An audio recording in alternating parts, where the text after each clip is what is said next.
Remember Michael Jordan's NBA debut? He almost ended his career in his first game with a dunk attempt. He hit the floor in the third period on the receiving end of a Jeff Ruland elbow and hip maneuver. You could hear the air rush out of the arena. He was motionless on the floor about 30 seconds before getting up and rejoining his team. 3 days later, he was about to earn his name in the NBA. The Milwaukee Bucks were not just an opponent, they were Chicago's nemesis. Every time the Bulls played Milwaukee, they lost. And in 1984, the Bucks had the perfect weapon to stop rookies from getting comfortable. Sidney Moncrief, back-to-back Defensive Player of the Year, the reigning king of perimeter defense, a man who made all-stars work for every single point. Chicago Stadium, on the other hand, was packed. When Jordan stepped onto that court on October 29, 1984, he was about to face his biggest test. In only his third NBA game, Michael Jordan was making a name for himself, thanks to Quinton Dailey, who failed to appear for the game. Dailey could not be reached by club management. Jordan played without the benefit of a backup point guard, but Dailey's absence pushed Jordan even harder. Every time the Bucks tried to trap him, MJ split the defense, went down the lane and made impossible shots. Moncrief later admitted he was so explosive, "I don't think there's anybody that could defend Michael."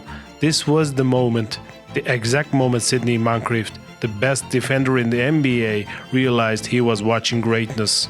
When you play against Michael, you're in for a night of all-around basketball, because this rookie will hound you everywhere you go. He was sensational down the stretch. The Bucks couldn't do anything with him. They tried double-teaming him, and he just jumped right over it. He showed tremendous poise. Very few rookies can come into the NBA and dominate like this. This is where the gamble starts. Jordan sees the entry pass going into the post. 7-footer has position. Easy bucket, right? Wrong. Kevin Loughery used to yell at him for this. "Stay with your man." But Jordan couldn't help himself. He had to make the play. He had to turn every possession into the chaos. But it worked. But first, the Bucks crushed the Bulls for 3 quarters. The Bulls fell behind by 7 early in the 4th quarter.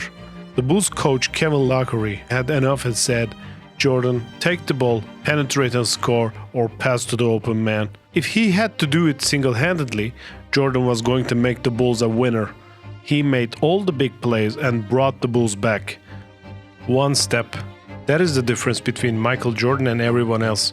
One explosive step and the defender might as well be playing a different sport. By the time they process the movement, the ball is in the air. By the time they contest, it is already going through the net. This isn't practice gym shooting. This is game speed. Elite defenders, and Jordan's making them look like they're running through quicksand. His first step was so explosive that by the time your brain processed he was moving, he was already pulling up. And speaking of crowd, they're just not cheering. They are in shock. They're witnessing something they've never seen before. For years, Bulls fans had suffered through losing seasons, empty seats, boo birds. Their franchise was dying, but now look at them. Every time Jordan touches the ball, they rise to their feet and celebrated it like crazy. The building shakes, the grown men jumping upside down. The defender's weight is going backward. Jordan's rising up. He doesn't need separation like modern players. He creates it instantly. One step, one dribble. Defender's still recovering. Jordan's shot is already in the air. Jordan sparked a comeback that included his 3-point play with 47 seconds left. Alton Lister, 7 feet tall, 240 pounds of muscle, is waiting in the paint. He's been anchoring Milwaukee's defense all night. Jordan doesn't care. He attacks, drives the lane. Lister rises up to meet him, but Jordan just hangs there, defying gravity, defying physics, defying everything we thought we knew about human beings. He is suspending in midair like someone hit the pause on the VCR. Lister is already coming down. Jordan is still up there. He double pumps, soft touch off the glass, bucket, and the whistle blows. Lister's 6th foul is done. The 7-footer just fouled out trying to stop a 21-year-old rookie, which gave the Bulls a 109-108 lead. Mr. Jordan this time fouling out Paul Pressey with another gliding double pumping drive to the basket. Pressey is a smart defender, versatile, strong. He is supposed to be able to handle this. MJ gets the ball at the top of the key. Pressey is in his stance, ready. Jordan makes his move. That explosive first step. Pressey tries to stay in front. Jordan glides toward the basket. Another double pump drive.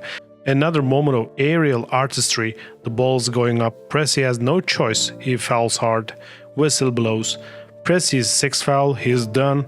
2 Bucks starters. Although he missed a free throw, the Bulls were up 111-110 with 31 seconds to go. A free throw by Caldwell Jones and 2 more by Jordan gave the Bulls a 114-110 lead. A 22-point fourth period was a Bulls record. He left 9,356 stadium fans howling after the Bulls' dramatic victory. Michael scored 22 of his game-high 37 points in the fourth quarter and 20 of the Bulls' last 26 points. 4 of them came in 2 sensational moves to the basket that sent the stadium crowd into delirium and had the Bucks in awe. A legend was born. Why and how did MJ dominate his third game? Because he did something that few players can do upon entering the league, and that is to study his opponents and learn from their mistakes. The Bulls were 5-2 in the preseason, with Jordan averaging 30 minutes of playing time. 22 points while shooting 59% from the floor and 86% from the foul line. Not bad for a rookie. The regular season started with his NBA debut. MJ's value to the team didn't necessarily show up in the box score. He had 9 rebounds and 16 points. Jordan was double-teamed most of the game. Then MJ dazzled the Bulls fans with 2 driving hesitation layups in the next 30 seconds to help the Bulls grab an insurmountable 98-82 lead. He scored only 21 points in the second game but got his first dunk, which was an alley-oop. He got his first rock-the-cradle dunk. In slow motion, he looked like an astronaut who did a lunar revolution and went back to Earth. He smoked Sidney Moncrief, who was the best defender in the league at that time. Moncrief could shut people down. He blocked Moncrief, dunked over him. He made his statement, but it didn't matter. The Bucks won the game. But he learned and studied the Bucks defense in his second game. Jordan knew that he could easily beat Sidney Moncrief one-on-one and counter the Bucks coach Don Nelson's double-team tactics.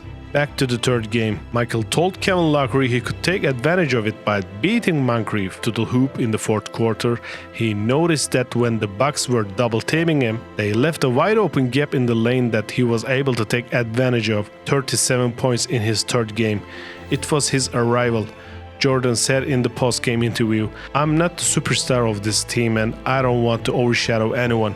I just want to mingle with the rest of the guys. I need the other 11 guys." I became charged up emotionally in the late game because I know how important it is for the team to win in Chicago and to get rid of the boo birds. He meant the booing fans. The Bulls were not used to this type of action. Home attendance before Jordan arrived was about 6,300. It doubled in Jordan's first year. And after 1987, you couldn't find any Bulls home game ticket. Even Dave Stern was a Jordan fan. Just because he is a commissioner doesn't make Stern any different from the rest of the fans. Why am I in Chicago? Same reason everyone else is, to see Michael Jordan. It was Stern's first full season as NBA boss. Stern had seen MJ before at the exhibition game against the Knicks in the Garden. And New York fans aren't easy, as you know, but they watched Jordan. And they all knew something special was happening when Michael Jordan came to the Garden. Jordan dazzled witnesses in the preseason with moves that signaled the second coming of Julius Erving. The look, the manner are uniquely Michael Jordan. The wristband is worn so high on his left arm that it nearly covers his elbow. His basketball shorts look 3 sizes too large and give a parachute effect when he comes down from one of his incredible leaps. His number 23 jersey tucks so far into his shorts that half of it is hidden. He was not a college kid anymore. No longer would his game be hindered by zone defenses. Michael could now exhibit all his skills with flair. He discovered his kind of magic, the ability to turn the game around and instill in his teammates a desire to excel. Thanks to Michael Jordan, basketball was fun again in Chicago. Jordan and his heroics showed the Bucks, future opponents, and even league commissioner David Stern on hand for the game that these bulls are different kind of breed.